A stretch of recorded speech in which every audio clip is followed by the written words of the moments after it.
안녕하세요. 생명의 씨 첫 번째 시간입니다. 오늘 이렇게 생명의 씨를 소개해 줄 수 있어서 너무 기쁘고 행복합니다.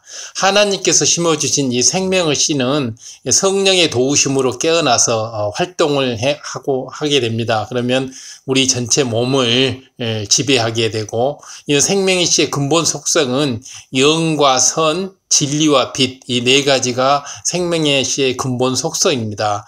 그래서 이 생명의 씨가 자라나서, 하나님께서 심어준 생명의 씨가 자라나서 성령의 도우심으로 깨어나서 활동을 하기 시작해가지고 생명의 씨가 우리 몸의 세포 핵보다 더 커지게 되면 영의 차원에서 이제 몸이 조절되는데, 이때 몸이 조절되는 나오는 현상 세 가지가, 첫째로는 몸의 모든 기관의 기능이 정상으로 회복이 되고 유지되므로 몸의 컨디션이 항상 최상을 유지하게 됩니다. 어마어마한 일이죠. 둘째로는 어떠한 질병균과 바이러스가 틈타지 못하고 무슨 독을 마셔도 해를 받지 않게 됩니다.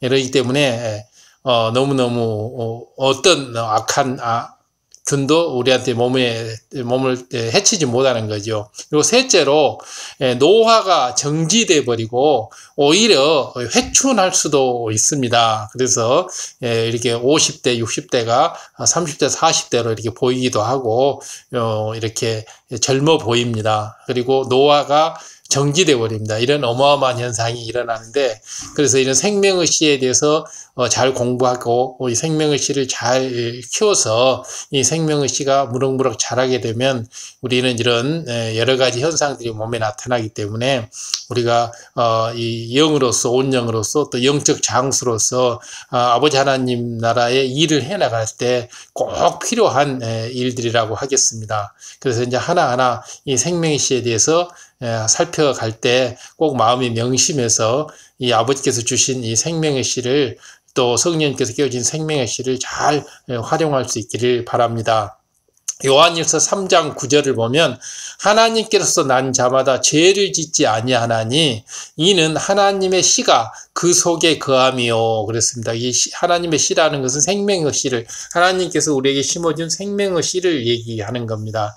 이렇게 하나님께서 심어주신 생명의 씨가 성령의 도우심으로 깨어난 후에는 영적인 물인 하나님의 말씀을 계속 공급해 주면 그 생명이 유지가 되면서 점차 자라게 됩니다. 그런데 만약에 또다시 이렇게 사함받을 수 없는 죄, 즉 사망에 이르는 죄, 제사함을 받을 수 없는 죄, 사망에 이르는 죄를 짓는다면 생명의 씨는 다시 죽어버릴 수밖에 없습니다. 그렇기 때문에 아버지 하나님께서 심어준 이 생명의 씨가 우리가 주님을 영접함으로 인해서 성령님이 내게로 들어와서 성령님이 도우심으로 성령님께서 이렇게 우리의 생명의 씨를 일깨워서 또 생명의 씨를 이렇게 아버지 하나님의 말씀과 또 진리의 말씀과 기도로 이렇게 무럭무럭 키워놨는데, 이것이 바로 영적인 물을 이렇게 공급해 주는 거죠. 그래서 생명의 씨가 이제 생명을 유지했는데, 이것이 만약에 사망에 이르는 죄를 저지르게 된다면, 제사함을 받을 수 없는 죄를 저지르게 된다면 생명의 씨는 다시 죽어버리기 때문에 이런 일은 결코 있어서는 안 되고, 우리는 계속 이 생명의 씨를 이제 키워나가야 됩니다. 그렇기 때문에 범죄할 때 생명의 씨가 죽을 수도 있다라는 거, 그렇기 때문에 그래서 요한일서 3장 9절에는 하나님께로서 난 자마다 죄를 짓지 아니한다 그랬습니다. 창세기 2장 7절을 봐보면 여호와 하나님이 흙으로 사람을 지으시고 생기를 그 코에 불어넣으시니 사람이 생령이 된지라. 그래서 생기를 넣으니까 사람이 생령이 되었다고 했습니다. 이 말씀은 아버지 하나님께서 첫사람 아담을 지으신 장면을 이제 설명한 길인데요. 창세기 2장 7절에 나오죠. 여호와 하나님이 흙으로 사람을 지으시고 생기를 그 코에 불어넣으시니 사람이 생령이 되었다. 그래서 아담은 아버지 하나님께서 생기를 넣어주셨기 때문에 생령이 되어서 죽지 않고, 생명이라고 하는 죽지 않고 이제 계속 살아있는 거죠. 이렇게 되는 겁니다. 그래서, 하나님께서 심어 넣어준 생명의 씨가 자라서 계속 활동을 하는 이런 상태가 되죠. 범죄하기 전까지는. 인간 창조 과정을 간단히 말씀드리자면, 하나님께서 흙으로 사람의 각 부분을 빚으시는 대로 흙덩이에서 인체로 이렇게 바뀌었습니다. 이렇게 될 수 있었던 것은 흙을 빚으시는 하나님의 손에는 근본의 빛이 계속 나갔기 때문입니다. 그래서 이 근본의 빛이라는 것은 아버지 하나님이 가지고 계신 근본의 속성, 근본의 능력, 바로 전능하신 바로 그 근본의 권능을 가진 빛이죠. 태초부터 갖고 있던 근본의 빛이 하나님 손에서 나와서 바로 무에서 유를 창조해내는 바로 세상의 모든 것을 창조해내는 그 빛이 바로 그런 힘을 가진 빛이 근본의 빛이죠. 하나님께 손에서 이런 근본의 빛이 나왔기 때문에 이 손에서 빚어지는 흙을 만질 때마다 흙이 인체로, 흙덩이에서 인체로 이렇게 바뀐 것입니다. 바로 이러한 것이 이제 창세기 2장 7절에 나오는 인간 창조의 모습이죠. 하나님께서 이렇게 지어주신 흙으로 머리를 빚으시면 머리 부분은 흙이 아니요 온전한 사람의 머리가 됐고, 또 몸통을 빚으시면 빚으시는 대로 온전한 사람의 몸통이 되었습니다. 다른 신체 부위도 마찬가지로 이렇게 흙으로 빚으시는 대로 바로 이렇게 온전한 사람의 모습이 되었죠. 아버지, 또 주님, 성령님, 이 세 분의 모양대로 흙으로 이렇게 빚었습니다. 따라서 하나님께서 생기를 불어넣기 전에 아담은 이미 온전한 사람의 형체를 갖췄죠. 사람의 형체, 즉 하나님의 형체를 갖췄습니다. 사람은 하나님의 형체를 따라서 지어졌기 때문에 단 생명이 없을 뿐이었습니다. 그래서 형체는 삼위일체 하나님의 형체를 이제 흙으로 이렇게 빚어서 다 만들었는데, 아직 생명이 없는 상태로 이렇게 다 빚어진 것입니다. 이때 이제 아버지 하나님께서 이제 생기를 불어넣음으로 인해서 이것이 이제 만들어진 거죠. 이해하기 쉽게 비유를 들자면, 영혼이 빠져나가고 몸만 남아있는 상태, 영혼이 없는 상태죠. 흙으로 사람의 모양만 이렇게 인체만 빚어놓은 상태이기 때문에, 이러한 아담의 코에 하나님께서 생기를 불어넣으시자 생명이 되었던 것입니다. 심장이 뛰기 시작하고 피가 돌았으며 몸의 모든 세포들이 살아서 작동했지요. 뇌도 활동을 시작하여 보고 들을 수 있었으며 손과 발을 움직일 수도 있게 된 것입니다. 그러니까 생기를 불어넣기 전까지는 그냥 모양만 만들어져 있는 상태죠. 보면 작동이 되지 않고 그냥 모양만 만들어진 상태인데, 아버지 하나님께서 근본의 빛으로 만들고 생기를 불어넣으니까 모든 것이 피가 돌고 세포가 활동하고 눈으로 보기 시작하고 이렇게 해서 생명이 된 것입니다. 그렇다면 하나님께서 아담의 코에 불어넣으신 생기라는 게 과연 무엇일까요? 생기. 에스겔 37장에도 이 생기의 작용이 나옵니다. 이는 비록 환상으로 본 것이지만 영적인 원리는 동일합니다. 그래서 아버지 하나님이 가지고 계신 근본의 빛으로 흙을 가지고 인체를 만드시고, 아버지 하나님께서 가지고 계신 그 기운, 바로 그것을 가지고 이 생기를 불어넣어서 이렇게 만들어진 형체가 비로소 생명이 된 것입니다. 그렇기 때문에 생기를 넣게 되면 바로 모든 것이 살아 움직이고, 생기가 없어지면 이제 죽음을 맞게 되는 거죠. 바로 이러한 생기는 바로 이제 바로 그 생명의 씨의 근본 속성하고 동일한 것입니다. 그래서 생명의 씨의 근본 속성하고 동일하다. 하나님께서는 마른 뼈들에게 힘줄을 두고 살을 입히고 가죽으로 덮으셨습니다. 에스겔에 나오는 얘기죠.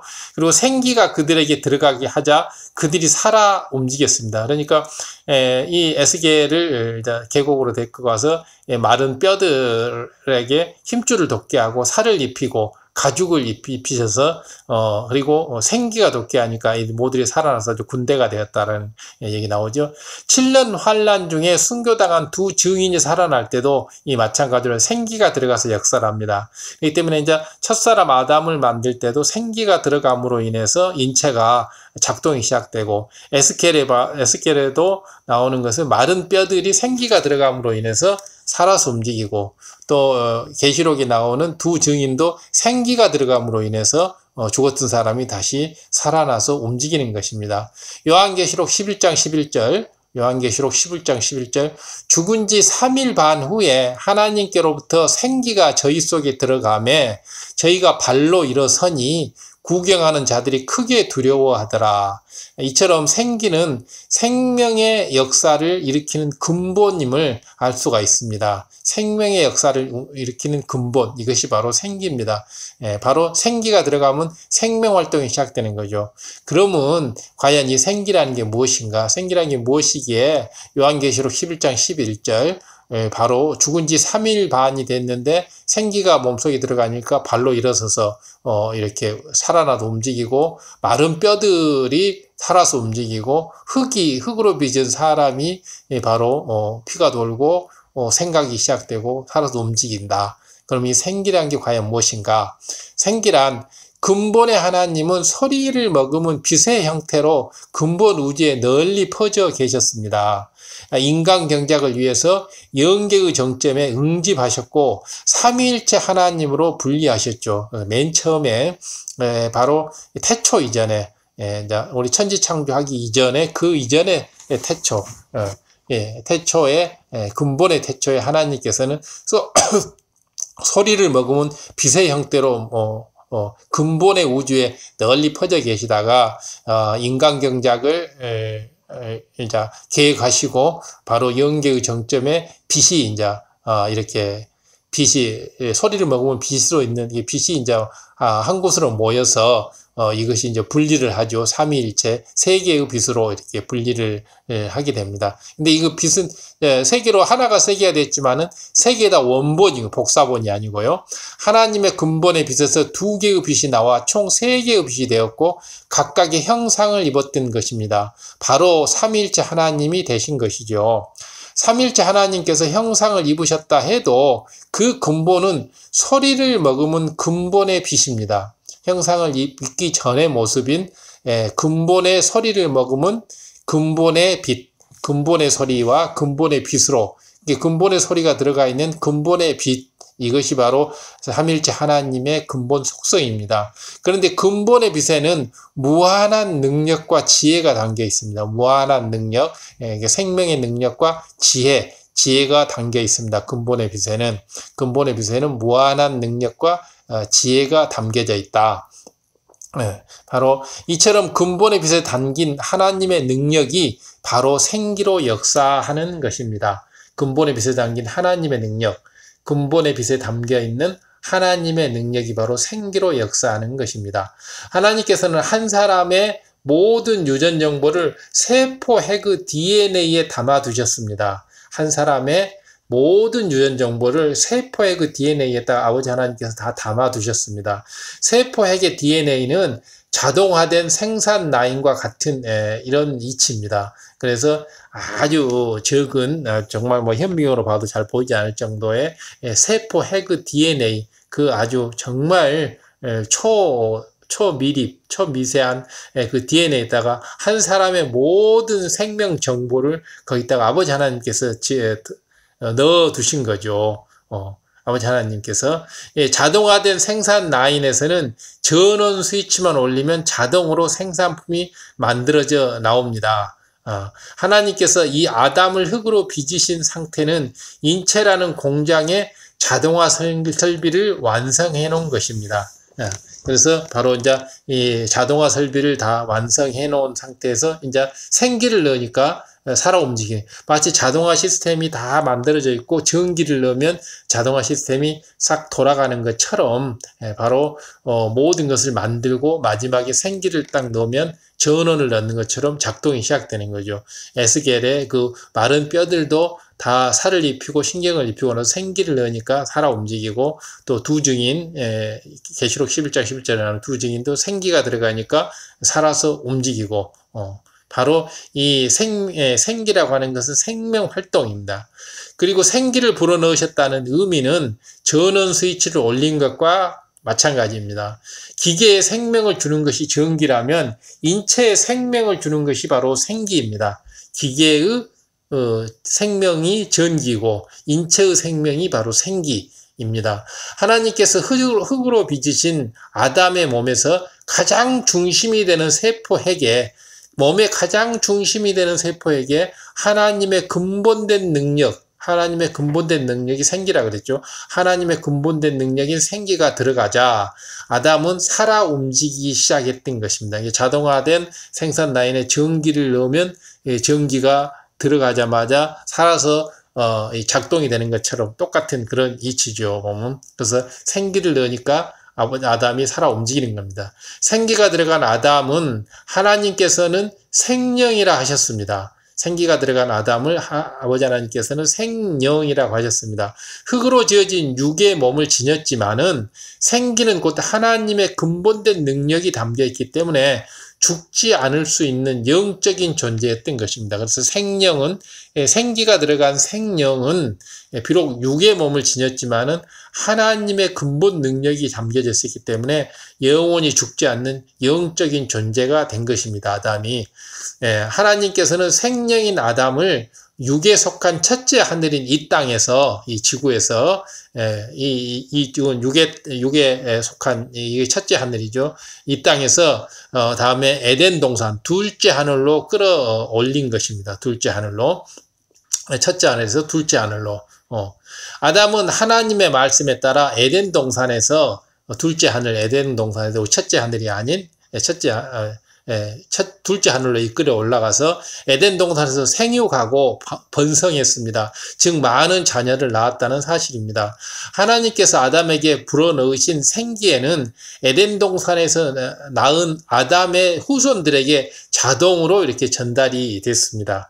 맨 처음에 아담에게 넣어준 그 생기가 아담이 자손을 낳을 때마다, 자손이 출산될 때마다 자동적으로 그 자손들에게 생기가 전달 이렇게 된 것입니다. 그래서 둘째 하늘은 이제 영적인 공간이죠. 바로 이제 이 육의 공간이 아니라 거기에서 바로 그런 생기가 계속 전달됨으로 인해서 아담의 후손들은 죽지 않고 생령으로 전부 생기가 전달되기 때문에 계속 살 수 있는 거죠. 에덴 동산에 있는 아담의 후손들은 이처럼 생령의 존재이기 때문에 잉태되고 성장하는 모든 과정에서 생기의 영향, 아버지 하나님의 근본 능력인 생기의 영향을 받습니다. 신체 각 부분이 발달하고 성장할 때도 몸의 각 부위를 생성하는 세포핵이 생기로 인해서 가장 좋은 결과만을 만들 수 있습니다. 세포 분열이 잘못되거나 유전자에 이상이 생기는 일도 없죠. 하나님의 능력인, 근본 능력인 생기가 작동을 하기 때문에 뭐 세포 분열이 잘못된다거나 유전자에 이상이 생겨서 질병이 발생한다거나 뭐 불구가 나온다거나 이런 일이 있을 수 없죠. 모든 게 정상적으로 진행될 수밖에 없습니다. 이건 하나님의 근본 능력인 생기가 작동되기 때문에 잘못될 수도 없고 또 죽지도 않는 겁니다. 에덴 동산에서는 기형아나 선천적으로 연약한 아이는 태어나지 않고 소위 아주 정상적이고 우량아만 태어납니다. 또한 태어난 아이들이 성장할 때도 생기의 영향을 받기 때문에 모두들 키도 잘 자라고 아주 건강하고 머리도 아주 영리합니다. 두뇌도 바로 생기의 영향 때문이죠. 바로 생기 근본 능력은 생명활동과 근본의 빛은 바로 생명활동과 지혜를 갖추고 있다고 했죠. 그래서 생기는 엄청난 어떤 신체적인 건강과 두뇌의 지혜, 이 두 가지를 근본 속성으로 해서 그래서 키도 잘 크고 몸도 건강하면서 두뇌도 아주 총명하게 잘 자랐던 것입니다. 그것이 에덴 동산에서 계속 출산 태어났던 아담의 자손들의 모습입니다. 그래서 에덴 동산의 사람들은 모두 키도 크고 얼굴도 예쁘고 멋있고 잘생겼습니다. 남자는 건장한 체구를 가지고 있는데 키는 모두 최소 175cm 이상이 되고 여자의 키는 남자보다 조금 적습니다. 그래서 보통 에덴 동산의 남성들은 모두 최소한 175 이상, 그래서 180 이렇게 그 이상 이렇게 됐습니다. 여자는 남자보다 키가 좀 적고요. 모두 다 키도 크고 얼굴도 잘생기고 아주 멋지게 잘생겼고 두뇌도 아주 영리하고 생기의 영향 때문에 그렇습니다. 아버지 하나님의 근본 능력인 생기가 들어가게 되면 이렇게 되는 거죠. 그래서 바로 아버지 하나님께서 아담에게 심어줬던 이 생기라는 게 바로 우리들의 심어준 생명의 씨입니다. 그 에덴 동산의 사람들의 그 피부는 남자 여자 모두 뽀얀 우윳빛을 띠며 머리카락은 황금빛의 금발을 하고 있었습니다. 남자의 머리카락 길이는 목 끝 부분에 닿을 정도까지 자라고 여자는 2배 정도까지 자라서 밑에 허리 있는 부분까지 자랐습니다. 머리카락도 이 정도까지만 자라면 더 이상은 자라지 않고 그 상태로 계속 유지되는 것입니다. 그렇기 때문에 얼마나 좋습니까? 그래서 뭐 이발할 필요도 없고 적당한 길이가 딱 자라서 아름다운 길이가 딱 자라면 거기서 딱 멈춰서 항시 이렇게 아름다운 모습으로 있는 거죠. 바로 이런 것들이 전부 가능한 게 하나님의 근본 능력인 생기가 작동을 하기 때문에 그렇습니다. 우리도 만약 생기가 작동한다면 이런 모습이 되겠죠. 남자들은 수염이 나지 않습니다. 피부나 머리카락에서는 윤기가 나며 머리끝부터 발끝까지 하나 흠잡을 데 없이 완벽한 모습을 하고 있습니다. 머리끝부터 발끝까지 흠잡을 데 없는 완벽한 모습. 머리카락과 피부는 윤기가 나고 언뜻 보면 모두가 비슷하다는 느낌이 들 정도로 아주 전 모두 멋지게 잘생겼습니다. 물론 개인차는 조금씩 있지만은 모든 사람들이 아주 최상의 형질, 체질, 건강한 모습을 가지고 있었고 다들 키도 크고 뭐 피부도 뽀얗고 머리도 윤기가 나고 머리도 영리하고 이렇게 멋진 모습을 가지고 있어가지고 모두 다 그냥 그렇게 다 비슷비슷하니 그냥 그렇게 다 보인다는 이런 뜻입니다. 생기가 작동을 하기 때문에 뭐 우리 이 땅에서처럼 뭐 어떤 사람은 잘 자라고 못 자라고 이런 거 없지.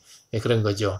에덴 동산의 사람들은 태어나서 청년 때를 조금 지날 때까지 성장하고 어느 시점이 되면 성장이 멈추는데 그 후에는 몸이 노화되지도 않으며 그 상태를 그대로 유지하며 살아가게 됩니다. 이것이 바로 생기의 가장 큰 특징입니다. 바로 어느 시점까지 성장이 되면 그 성장이 멈추고 그 뒤로 노화도 정지돼 버리고 그 상태를 그대로 유지하면서 살아갑니다. 이는 생기 곧 하나님의 근본된 능력의 몸을 근본적으로 조절하는 세포핵을 지배하고 다스리기 때문입니다. 몸을 근본적으로 조절하는 세포핵을 지배하고 다스리기 때문입니다. 지배하고 다스리기 때문에 그래서 근본의 빛, 근본의 능력, 근본의 빛이 세포핵을 지배하고 다스리기 때문에 바로 노화가 되지 않는다는 것입니다. 아담과 하와가 범죄한 후에는 상황이 달라졌습니다. 하나님께서는 아담과 하와에게서 생기를 대부분 걷어버리시고 첫째 하늘에 속한 이 땅으로 내어보내십니다. 쫓아내버린 거죠. 에덴 동산에서 쫓겨납니다. 아담과 하와가 이 땅에 왔을 때는 생기가 아주 조금 흔적 정도밖에 남지 않은 상태였습니다. 그것은 작은 씨앗과 같은 형태로 몸에서 가장 중심이 되는 세포핵 안에 조금만 씨로 남게 된 거죠. 이것이 바로 생명의 씨입니다. 그렇기 때문에 이제 에덴 동산에서는 생기가 전체적으로 몸을 작동을 해서 세포핵을 지배했기 때문에 이렇게 살았지만 이 땅으로 넘어오면서부터는 아주 중심에 조그마한 씨앗으로 그 생기의 대부분이 걷어지고 그 씨앗으로 조금만 남아있는 것이 바로 생명의 씨가 된 겁니다. 에덴 동산의 생기가 이 땅에서는 생명의 씨가 된 거죠. 아담과 하와에게 그나마 생명의 씨가 있었기에 에덴 동산의 삶을 잊어버리지 않고 기억하며 하나님을 찾고 믿을 수가 있었습니다. 그러나 이제는 육의 흐름을 따라 점차 노화되기 시작했습니다. 육의 흐름을 따라 점차 노화되기 시작했습니다. 이 땅에 내려와서 930년 동안 살다가 육은 죽음을 맞이하게 됩니다. 아담은 이 땅에 내려와서 930세, 이 땅에 내려와서 이제 930년을 산 거죠. 그러니까 에덴 동산에서는 이제 우리가 셀 수 없을 만큼 오래 산 것이고, 그 얼마나 오래 살았는지 우리 육의 한계로서는 계산이 안 될 만큼 오래 살았는데, 이 땅에 내려와서 이제 930년을 살고, 육은 이제 죽음을 맞이하게 된 거죠. 그것은 바로 생기가 걷어져 버리기 때문에 그렇습니다. 에덴 동산에 살았더라면 생기로 충만하여 늙지도 않았을 것이고 죽지도 않았을 것입니다. 그러나 생기의 대부분이 걷어지고 육의 공간에서 육의 흐름을 따라 살게 되니 점차 노화되다가 결국은 죽게 된 것입니다. 이것이 바로 이제 제1하늘과 2하늘의 육의 하늘인 육의 공간인 이 1하늘과 다음에 영의 공간인 제2하늘과의 그 차이점이죠. 그리고 또 생기가 있는 것과 생기가 없는 것의 차이점. 그리고 바로 이제 생기가 에덴 동산 생기가 이 땅에 와서는 아주 조그마한 생명의 씨로 몸의 가장 중심되는 세포핵에 조금만 남아 있었던 것이죠. 바로 이 생명의 씨를 이제 우리가 주님을 영접함으로 인해서 성령님이 도와주시면 이것이 깨어나서 활동을 해서 점차 커져가는 거죠. 그래도 930세를 살았다는 것은 오늘날과 비교해 보면 굉장히 오래 산 것입니다. 노아 홍수 전까지는 대체로 인간의 수명이 매우 길었습니다. 그것은 하나님께서 창조 첫째 날에 지구를 두르게 하신 근본의 빛이 노아 홍수 전까지는 계속 남아 있었기 때문인데, 이제 사람이 범죄하고 나서 물의 심판을 받은 사람 모두 범죄했기 때문에 범죄자에게 이렇게 근본의 빛이 남아 있을 수가 없죠. 그래서 대부분 노아 홍수 이후에는 이제 근본의 빛이 걷어져 버렸기 때문에 아주 인간의 이제 수명도 굉장히 줄어들고 노화도 굉장히 빨라지고 이제 그렇게 된 거죠. 바로 이게 범죄하게 되면 바로 이런 생기도 사라지고, 범죄하게 되면 생명의 씨도 죽을 수밖에 없는 것입니다. 또한 인간 경작의 초기에는 악이 관영하지 않았고 사람들의 그 마음도 비교적 선했기 때문에, 따라서 당시에는 노화가 된다 해도 그 속도가 지금보다 훨씬 느렸다는 사실입니다. 에덴 동산에서는 아담과 하와의 후손에게 생기가 자연히 전달됐기 때문에 지금도 에덴 동산에서는 아담과 하와 후손들은 지금까지 생명으로 이렇게 죽지 않고 늙지 않고 오래오래 번성하면서 이제 살고 있는 것입니다. 아담과 하와만 이 땅으로 내려와서 생기가 걷어지고, 둘이가 범죄했잖아요. 그렇기 때문에 내려와서 바로 생기가 걷어져 버리고 조그마한 생명의 씨만 남아있는 그런 상태로 이제 이 땅에서 930년을 살다가 이제 생을 마감한 거죠. 바로 이러한 그런데 이 땅에서 아담과 하와가 낳은 후손들은 부모에게서 생명의 씨를 전달받지를 못합니다. 이게 에덴 동산에서 생기가 자동적으로 전달이 되는데, 이 땅에서는 생명의 씨가 이 땅에서는 전달이 안 됩니다. 이에 하나님께서는 아이가 잉태되면 6개월째 되었을 때 영을 주십니다. 6개월째 됐을 때 임신 6개월 되는 시점에서 아이에게 영을 준다고 하는 것, 생명의 씨를 이제 심어준다는 것이죠. 에덴 동산에서는 자동적으로 생기가 이렇게 전달이 됐는데, 이 땅에서는 아버지님께서 심어줘야지만이 바로 생명의 씨가 이제 전달이 되고, 바로 이때부터 이제 영을 받게 되는 거죠. 6개월 이전에는 영을 받지 않았기 때문에 이제 육과 혼만 있는 거죠. 육과 혼만 있는 것은 짐승과 동일한 상태죠. 짐승은 영이 없지 않습니까? 인간만이 영이 있는데 이제 잉태된 지 6개월이 지났을 때 바로 영을 받게 되는 거죠. 영 안에 생명의 씨를 담아서 태아 몸속에서 가장 중심이 되는 세포의 간에 심어 주십니다. 아버지 하나님께서는 이제 임신 6개월 됐을 때 영안에 생명의 씨를 담아서 태아 몸에서 가장 중심이 되는 세포의 간에 심어 주셨죠. 영안이 열려서 보면 이 생명의 씨 안에서 푸른빛이 나는 것을 알 수가 있습니다. 바로 푸른빛, 생명의 빛이죠. 영안이 열린 사람들은 이제 이 생명의 씨를 볼 수 있지 않습니까? 그래서 몸의 가장 중심부, 심장 부위, 가장 중심 부위의 그 세포핵 안에서 푸른빛이 나는 것이, 바로 이것이 바로 이제 생명의 씨가 푸른빛을 내고 있다는 것을 영안이 열린 사람은 이제 볼 수가 있게 됩니다.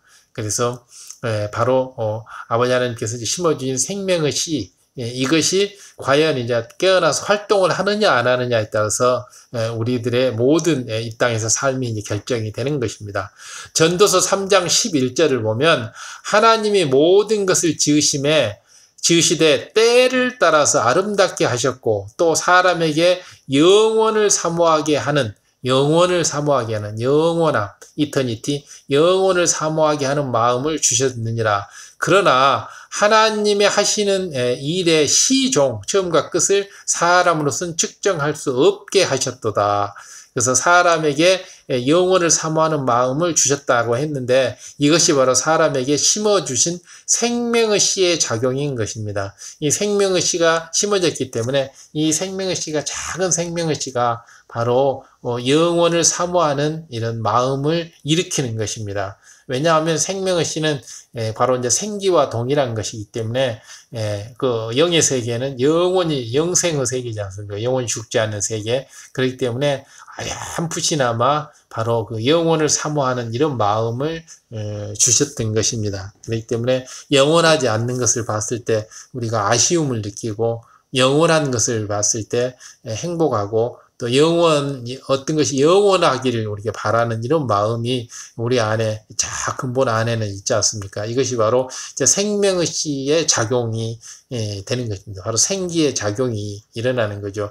아주 희미하게. 그런데 이제 이 생명의 씨가 이제 잘 활동을 하게 되면 바로 영원을 사모하는 마음이 점차 커지게 되고, 점차 이제 이렇게 사망, 또 변개함, 이런 것을 전부 버리고 영원한 쪽을 이제 택하게 되는 거겠죠.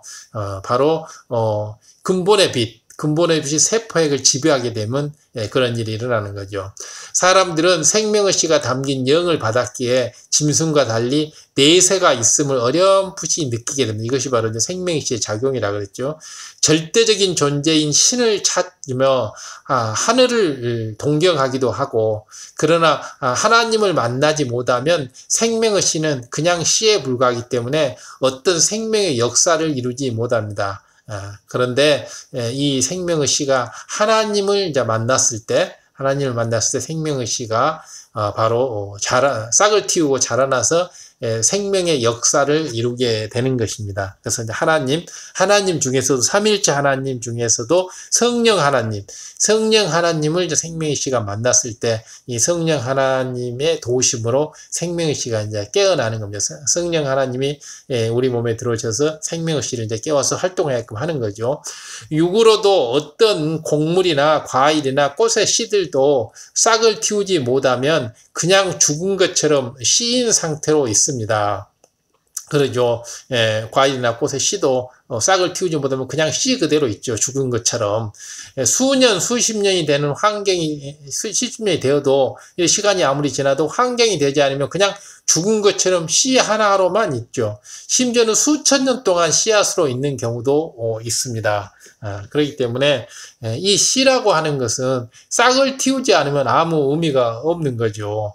그래서 싹을 틔우지 않고 씨 상태로 오래 있게 되면 결국은 이 씨 자체도 결국은 죽어버리고 마는 거죠. 이 씨라고 하는 것은 여러 가지 싹을 틔울 수 있는 환경이 만들어졌을 때 바로 이 싹을 틔워야 됩니다. 우리는 이제 주님을 영접함으로 해서 성령님을 받음으로 성령님이 와서 이 싹을 틔워주는 거죠. 생명의 씨를. 그러다가 환경이 적절하게 갖춰지면 씨앗은 싹을 틔우고 자랍니다. 그러나 모든 씨가 싹을 틔우는 것은 아니죠. 씨도 종류에 따라서 수명이 다르고 그 기간이 지나면 죽는 것입니다. 또한 아직 시의 수명이 다하지 않았다 해도 외부적인 요인에 의해서 생명력이 사라지는 경우도 있죠. 그렇기 때문에 우리가 생명의 씨를 다 받았다고 하지만은 그 생명의 씨가 어떤 사람은 깨어나고 어떤 사람은 깨어나지 못하고 그대로 그냥 죽어버리고 이런 경우가 있죠. 생명의 씨가 태어나서 자라지 못하면 영생을 할 수가 없기 때문에 결국은 우리가 사망을 하게 되는 거죠. 그렇기 때문에 우리가 바로 이제 구원받고 영생을 얻기 위해서는 반드시 아버지 하나님께서 주신 생명의 씨를 주님을 영접하고 성령의 도우심으로 깨어나게 해서 활동하게 하고 범죄하지 않음으로 인해서 생명의 씨가 죽지 않도록 살려야 하는 그런 사명이 우리에게는 있는 것입니다. 이런 씨들은 아무리 좋은 환경을 만들어 주어도 싹이 트지 않는 것을 볼 수가 있는데 죽어버린 씨들은 그렇죠. 시골에서 농사를 지어보신 분들은 이제 아실 겁니다. 벽씨를 많이 물에 담가 두어도 전부가 싹을 내는 것은 아니고 보통 벼의 종자의 수명은 2, 3년 정도라고 하는데 그러니까 4년이나 5년이 된 벽씨들은 물에 담근다면 거의 싹이 나지 않게 됩니다. 그래서 바로 이제 씨의 상태로 2, 3년까지는 버티는데 2, 3년이 지나버리고 4년이나 5년이 돼버리면 아무리 물에다 담궈놓고 생명이 씨를 키울 수 있는 그런 환경을 만들어줘도 그 씨는 죽어버렸기 때문에 싹을 틔우지 못하는 거죠. 그래서 우리도 빨리 생명의 씨를 싹을 틔워야 하는 것입니다. 벽씨가 싹을 틔우기 위해서는 적당한 수분과 온도, 산소가 있어야 합니다. 적당한 수분과 온도, 산소 이런 환경이 있어야 되죠.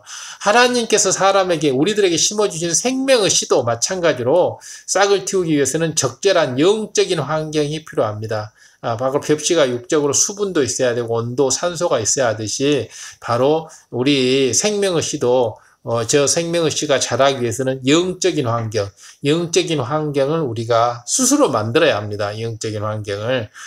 사실 아버지 하나님께서 이미 다 준비는 해 주셨습니다. 그러는데 우리가 그것을 이제 활용을 못하는 거죠. 아버지 하나님께서는 인간경작을 떠나는 우리들에게 생명의 씨도 심어주었고 또 이것을 생명의 씨를 싹 틔울 수 있는 성령님도 준비해 주셨고 또 이 생명의 씨를 계속 활동해서 자랄 수 있도록 이렇게 진리의 말씀도 주셨고 우리한테 다 주셨거든요. 모든 사람들이 생명의 씨를 가지고 태어나지만은 싹을 틔우지 못하고 죽음을 맞은 사람도 있고 또 어느 땐가 싹을 틔우는 사람도 있고 그렇죠. 생명의 씨가 자라는 싹을 틔우는 사람도 있고 싹을 틔우지 못하고 죽어버린 사람도 있고 또 싹을 틔웠다가 또 죽어버려가지고 또 결국 구원받지 못한 사람도 있고 이런 사람들 있죠. 또한 싹이 트긴 했지만은 조금 자라다가 멈춘 사람도 있고 계속 자라서 온전한 분량까지 이른 사람도 있고 사람마다 처한 영적인 환경과 자신의 노력에 따라서 다양한 모습을 보이고 있습니다. 그래서 이제 우리는 어찌됐든 이 하나님께서 주시는 이 생명의 씨를 싹을 틔워야지 되죠. 싹을 못 틔우면 우리 생명은 사망으로 갈 수밖에 없잖아요. 그렇기 때문에 싹을 틔워야 되고 싹을 틔우고 나서는 생명의 씨가 죽지 않도록 범죄하지 말아야 되죠. 그래서 하나님께서 난 자마다 범죄치 않는다고 했지 않습니까? 생명의 씨가 싹을 틔우기에 좋은 환경이란 그럼 무엇일까요? 생명의 씨는 하나님의 능력이 담긴 근본의 빛을 조금 떼어서 심어주신 것이라고 했습니다.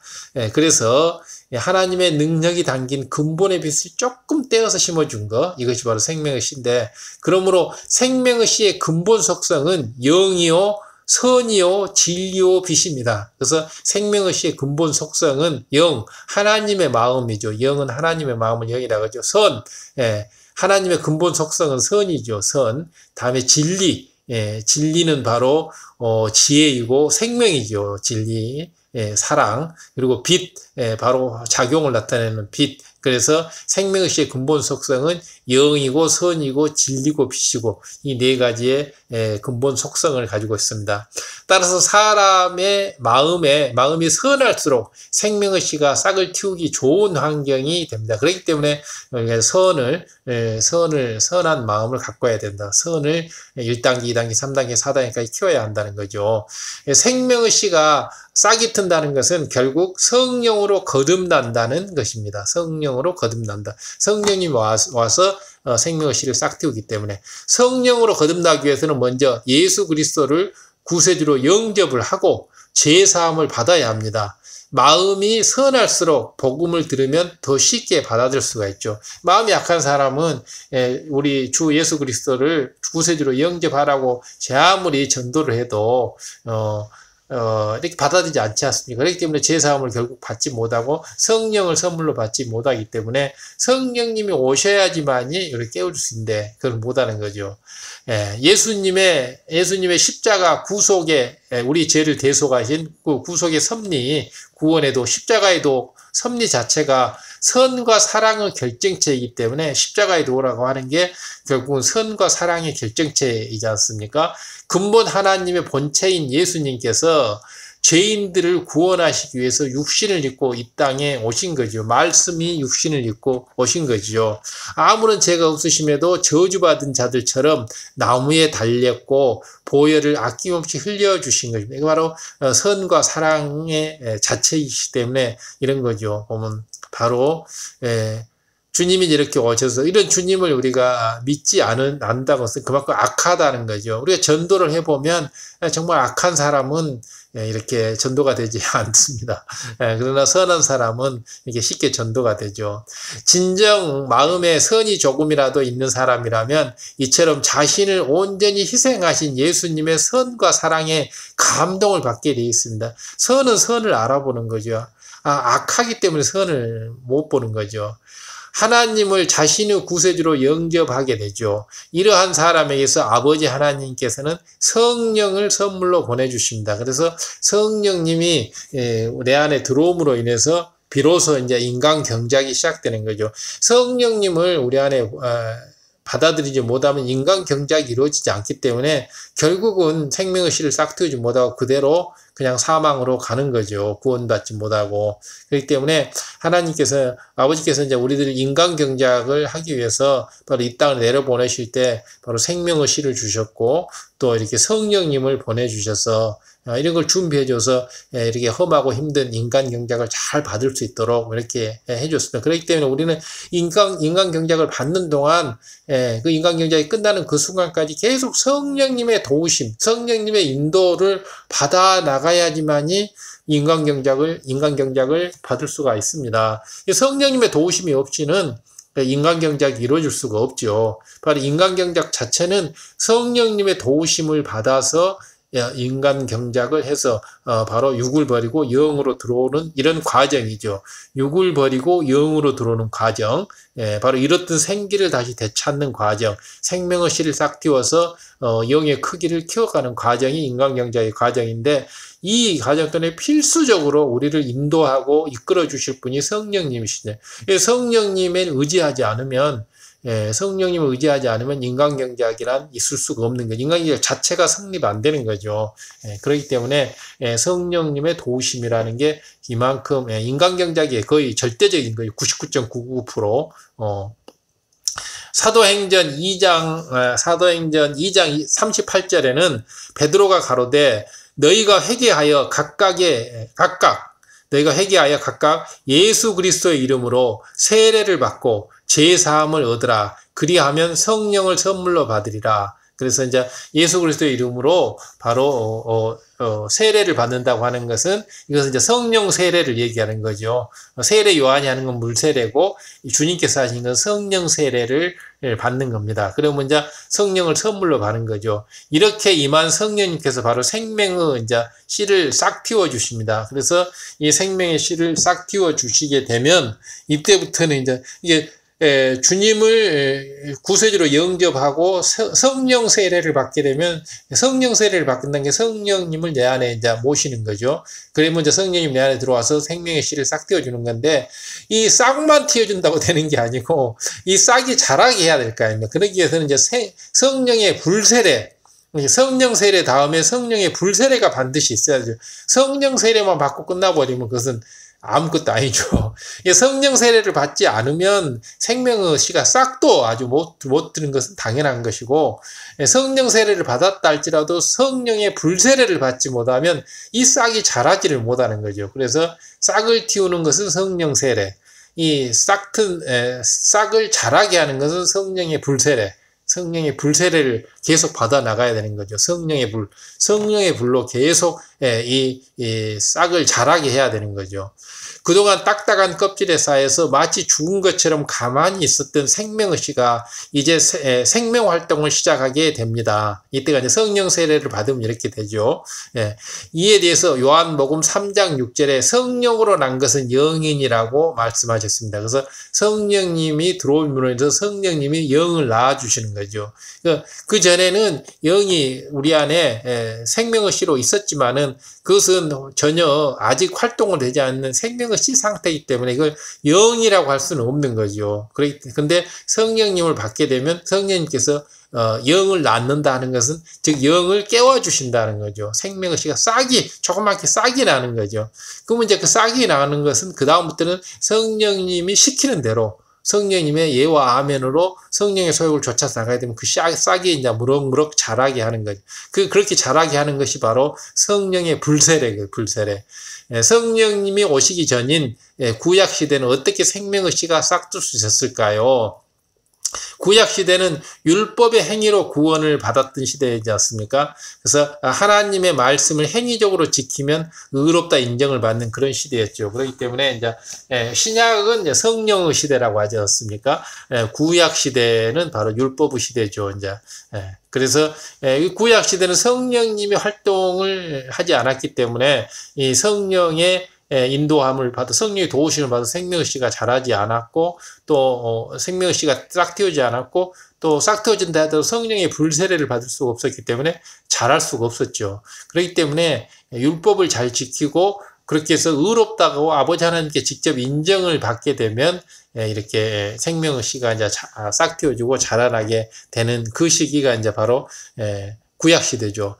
이처럼 어떤 사람이 하나님의 말씀을 지켜 행하면 이를 의롭게 여기신 하나님께서 생명의 씨를 깨어나게 해주셨습니다. 이 구약시대는 성령의 시대가 아니었기 때문에 하나님께서 직접 율법을 잘 지키는, 말씀을 지켜 잘 행하는 사람에게 생명의 씨를 아버지 하나님께서 직접 깨어나게 해주시는 겁니다. 그래서 에녹, 엘리야, 모세, 아브라함 등 구약시대 사람이지만은 이런 사람들은 아버지 하나님께서 이렇게 생명의 씨를 깨어나게 해주셨기 때문에 바로 생명의 씨가 잘 자라서 그리고 온영에까지 이룰 수 있게 된 사람들입니다. 그래서 온영에까지 이룬 사람들이 이제 에녹, 엘리야, 모세, 아브라함 이런 사람들이 구약시대에 이제 온영에까지 이룬 사람이죠. 사무엘, 또 다윗, 이렇게 이런 사람들요. 스테반, 빌립. 신약시대구나. 신약시대는 예수님의 보혈로 죄사함을 받고 의인이 될 수 있었기 때문에 성령님께서 마음속에 들어오실 수 있었습니다.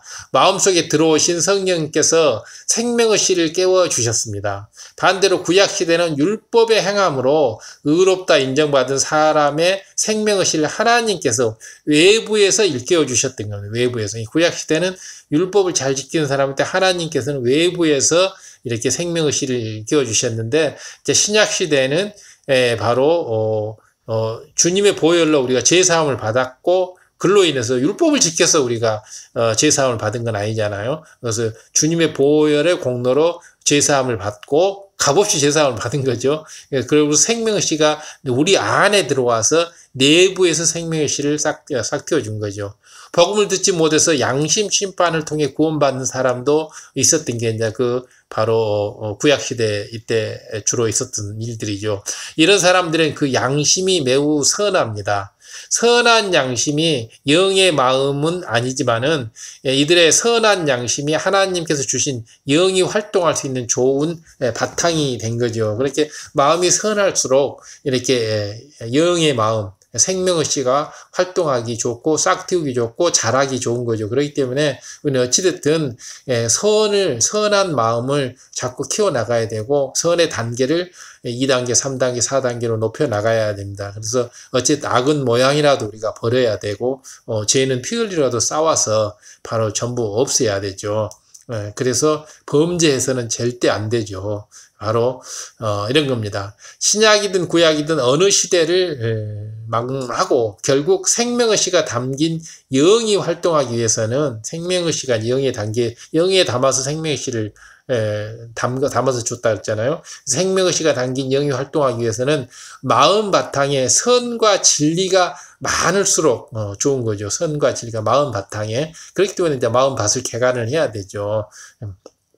사람의 마음에는 여러 가지 요소가 복합적으로 담겨져 있습니다. 선도 있고 악도 있고 또 부모로부터 전해진 본질적인 또 분야들은 사람들마다 마음의 구성 성분이 전부 다르죠. 그래서 기질도 다르고 또 부모로부터 이렇게 태적으로 받은 그런 악도 있고 또 혈기를 잘 내는 부모에서 자라는 사람은 혈기가 많고 이런 거 있지 않습니까?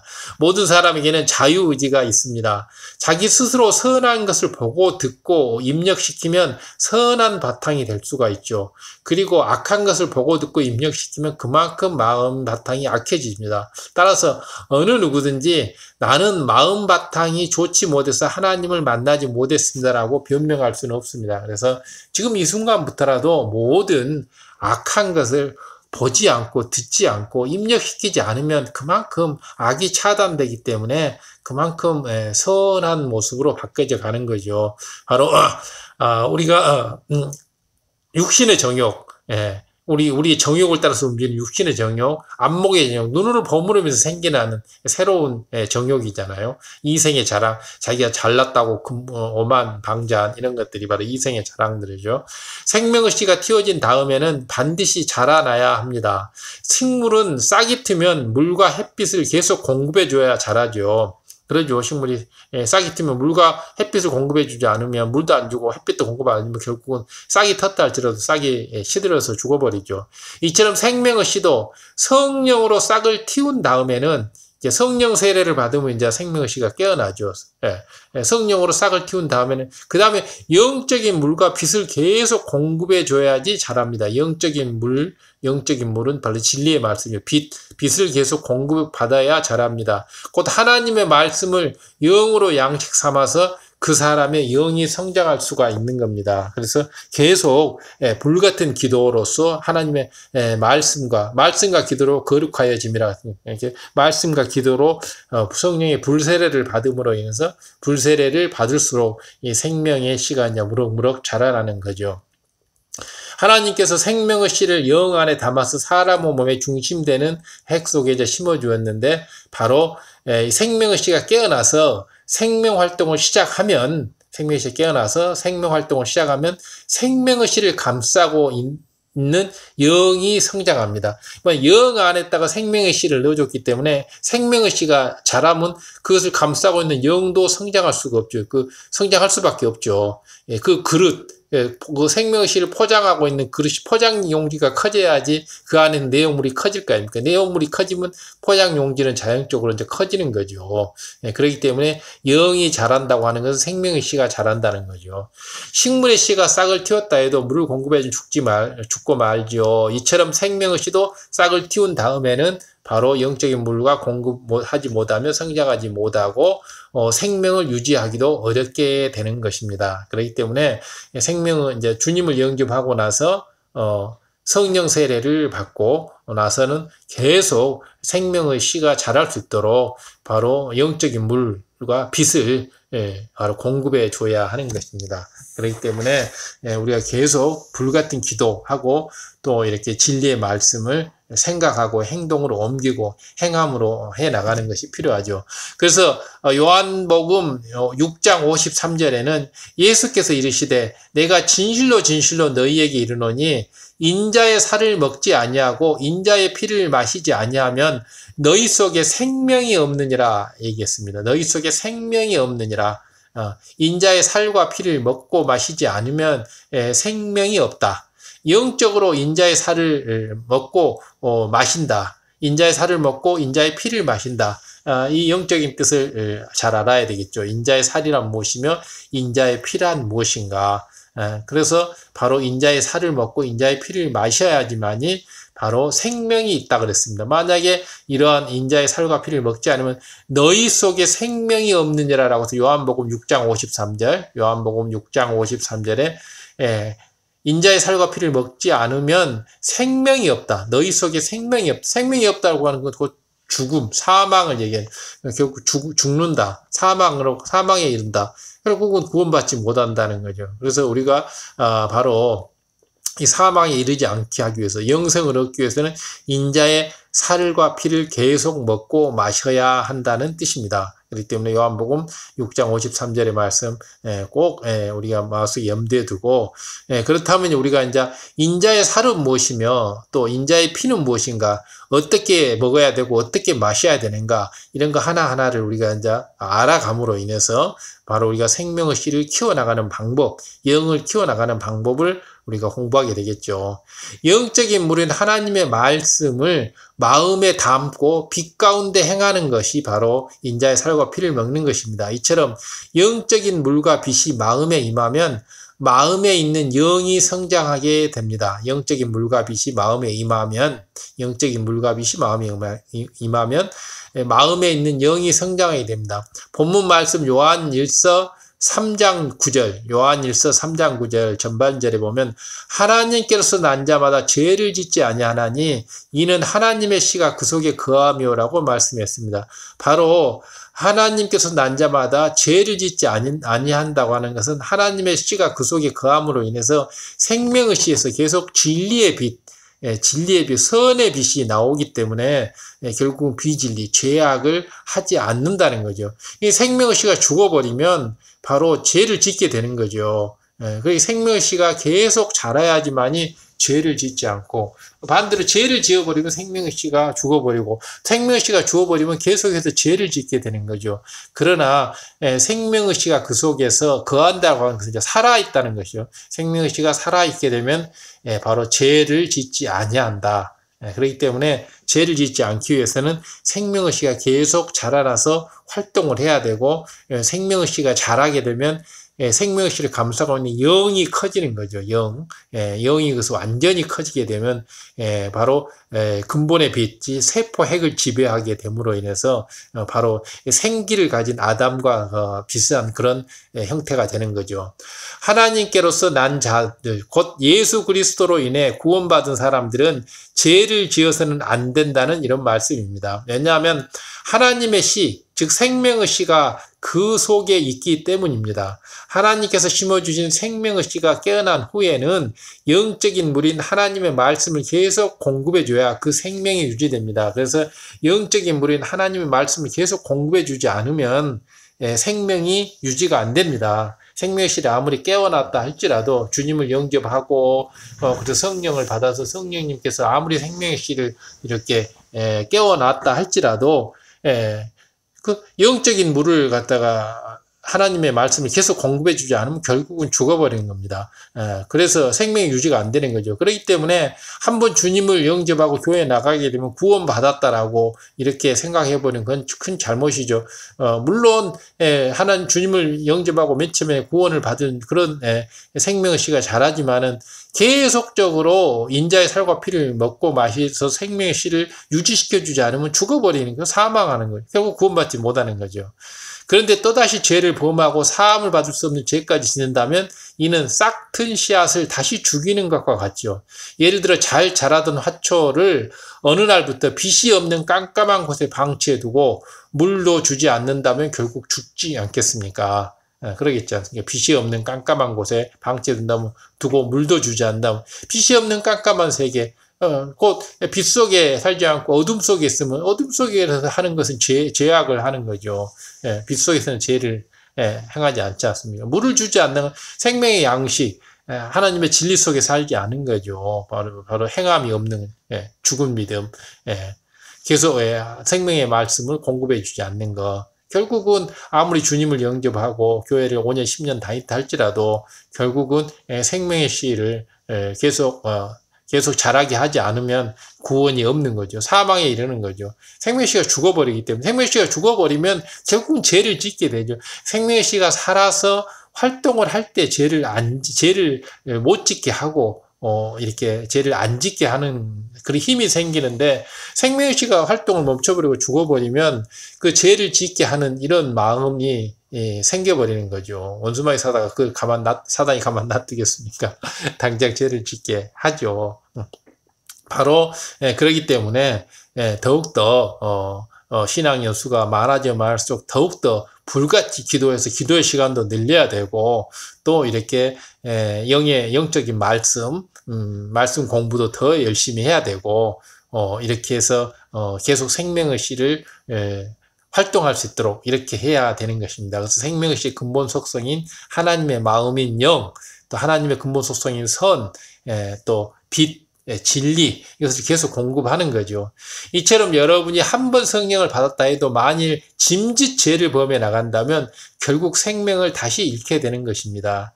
우리 예수님께서는 마태복음 7장 21절에 나더러 주여 주여 하는 자마다 천국에 다 들어갈 것이 아니요, 다 천국에 들어가지 않는다 그랬습니다. 다만 하늘에 계신 내 아버지 뜻대로 행하는 자라야만 들어가리라. 그 아버지 뜻대로 행하기 위해서는 아버지 뜻이 무엇인 줄 알아야 되고, 두 번째, 뜻을 알았다 할지라도 그것을 행함이 있어야 되잖아요.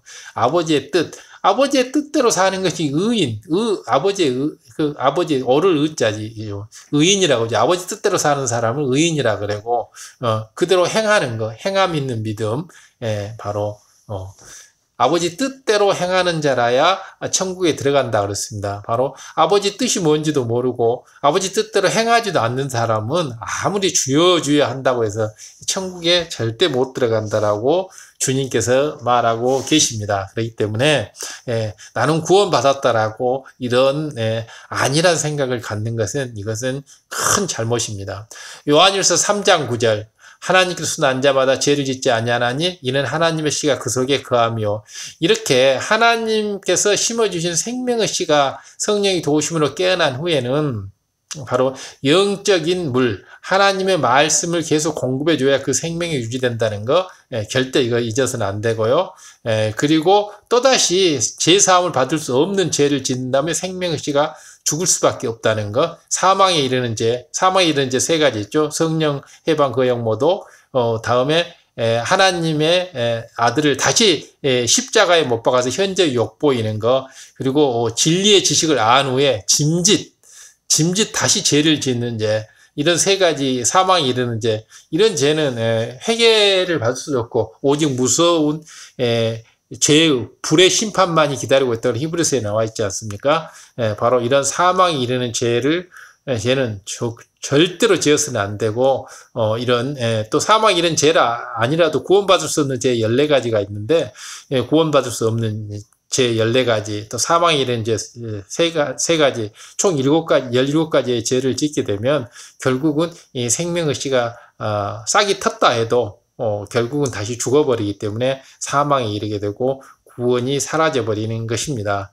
그렇기 때문에 이 말씀을 마음에 깊이 새기고 범죄해서 생명이 죽이지 않도록 하고, 근본의 빛이 우리 세포핵을 지배해서 우리가 그 아주 튼튼하고 건강한 에덴 동산에서 아담처럼 이런 사람이 우리가 되어야 할 것입니다. 그래서 생명의 씨의 근본 속성인 하나님의 마음인 영, 선, 진리, 빛, 이 4가지가 잘 활동할 수 있도록 우리가 해야 될 것이고, 그렇게 함으로 인해서 우리가 더욱더 영의 크기를 키워서 아버지 하나님께 진실로 참자로 인정받고 사랑받는 자녀가 되어서 이 땅에서 행복을 누리면서 건강하게 아름답게 살아야 되겠죠. 자, 오늘 이 들은 말씀 너무너무도 귀한 말씀이기 때문에 이것을 2번, 3번 계속해서 마음의 양식 삼고, 이 생명의 씨 말씀은 너무나 귀한 말씀입니다. 하나님의 은혜로 이 말씀을 들었다 생각하시고 이 말씀 꼭 반복 청취해 주시고 또 지인들께 공유 부탁드립니다. 구독과 알람 부탁합니다. 감사합니다.